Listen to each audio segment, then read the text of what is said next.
Part 19, are you ready? Yeah. Okay, good. If you haven't already, please subscribe to Sarah and check out the video we did on her channel, link down below. It's awesome. Yeah. Make sure to comment down below what you're gonna be for Halloween. I think I've decided, but it's gonna be a surprise. What? Yeah. It's not a couple's costume. What? Okay, it's a couple's costume. Yay. Be sure to give this video a thumbs up because all the cool kids are doing it. It'll help support the channel and it'll let Sarah know that you like her. It'll help my clinical depression. Mine too. Let's go ahead and jump right into True Story Scary Animation Part 19. Okay, are you ready? Yeah. You want to click it? Yeah. Alright, click it. Click it. This story takes place when I was a junior high school student. Ooh, coffee. One morning during summer vacation, after my father went to work, Everybody has a my dad. mother and I decided to visit my maternal grandmother, who lived in a rural area. Since my grandmother's house was located in the countryside, getting there required making a left turn, then driving for 5 minutes through a narrow, one-car-wide, unpaved road. There were rice fields and forest on the sides of the unpaved road. As soon as we arrived, I greeted my grandmother, then went into my youngest uncle's room. I used to like visiting my grandmother's house because my uncle was a huge gaming fan and his computer was much better than mine at home. So once I confirmed my uncle was at work, I turned on his computer and started playing Doom 3, which used to be the most popular game That's violent. upon a time. After playing the game for about an hour or two, Who's that? my uncle returned from work. His uncle. Upon his arrival, my grandmother asked him to take her grocery shopping. Why is he Since gray? my mother, my aunt, and I were visiting her house. So at about 7 p.m., they all drove to town to do some grocery shopping. I was super excited and waved goodbye to them. Since I think it is unnecessary to explain why I was excited, I'll just leave it. After enjoying about 90 minutes of free time, my uncle called. He said he was about to turn left on the road, but one of the front wheels was punctured, and asked me to bring him a new tire which was in the storage shed.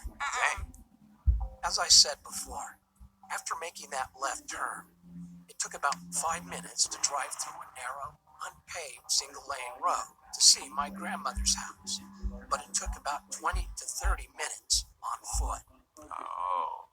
Now that I think about it, it was quite scary to walk on that road, especially at night. It had no streetlights, and rice fields and forests. Why don't they call it the tow truck? It was almost 9 p.m., and that area got quite dark at about 8 because it was in the country. So to be honest, I was really scared, but not wanting anyone to know I was a coward, I decided to go.